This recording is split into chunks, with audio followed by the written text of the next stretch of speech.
Belle's flight. Belle and her father Maurice were on their way to Paris to visit the French National Library. Belle couldn't wait to explore all the books. Maurice chuckled. All of them? I hope we'll have enough time. But the journey would take a couple of days, so they planned to make stops along the way to sightsee. After a few hours the first day, the travelers reached the country inn where they would spend the night. Et voila! Cheese and warm baguettes, the landlady announced when all of her guests were settled.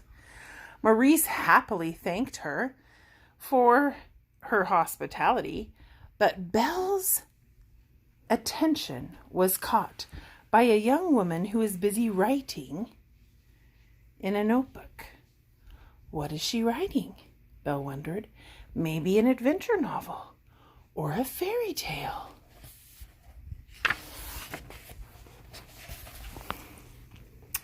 And then came the perfect chance for Belle to find out. The writer accidentally dropped some of her pages on the ground and didn't notice. You dropped these, Belle said, returning the papers to the mysterious writer.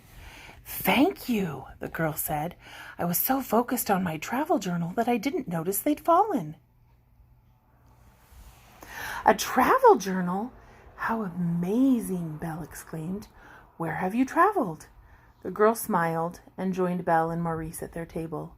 Her name was Sophie. I have visited every town in France to search out wonderful inventions, she said. Belle was amazed. What is your next destination? She asked. England. I'll show you how I'm traveling there, Sophie said. Heading for the door, she led Belle and Maurice to a meadow where she was keeping an extraordinary vehicle, a hot air balloon.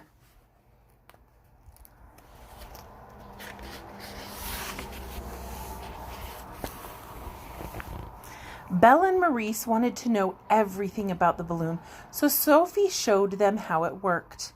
I built it myself, she explained. Why don't you join me for a short flight? Belle and Maurice were thrilled. They scrambled into the basket and took off with Sophie on their first balloon flight.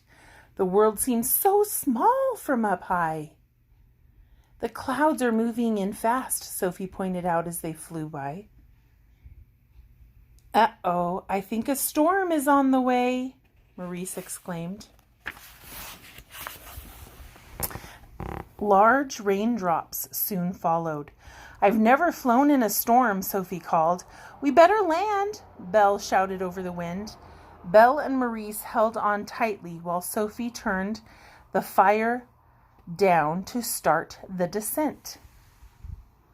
But as the balloon lowered to the ground, a gust of wind pushed it toward a tree. A branch sliced open the canvas. Whoosh! The balloon plummeted to the ground. Sophie was upset that her hot air balloon was ruined. Don't worry, together we can fix it, Belle reassured her. When the skies cleared, Belle, Maurice, and Sophie got to work. They sewed, weaved, and hammered. Soon the balloon was as good as new. You saved the day, Sophie said.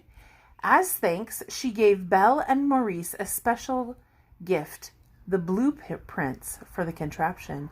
When we go home, we can build a balloon together, Belle told her father. But first, let me take you to Paris, Sophie exclaimed.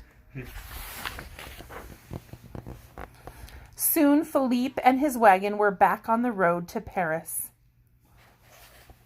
But this time with special flying guides. We're nearly there, Belle called from the balloon. When they finally entered the French National Library, Belle couldn't believe her eyes. There were books on every subject. She couldn't wait